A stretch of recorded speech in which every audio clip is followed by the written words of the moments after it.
Welcome guys, and today I'm going to show you how I can do a mixture be like water.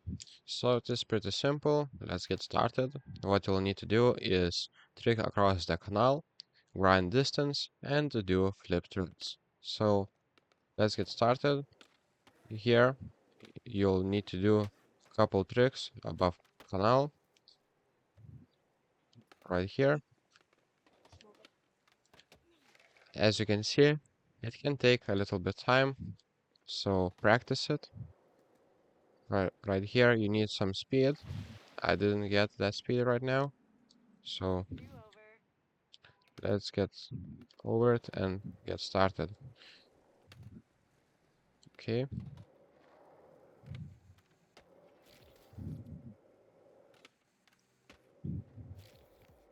Okay, and now let's do grind distance. As you can see, like this.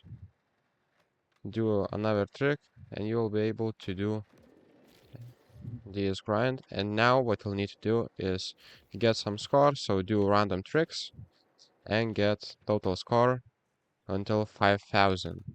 So you have 3 minutes left. It's not that hard. Just do some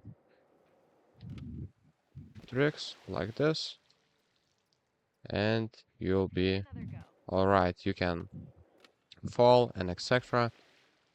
and get to 5,000 score. So thank you guys and see you in the next one. Leave a comment for the algorithm and see you in the next tutorial. See ya.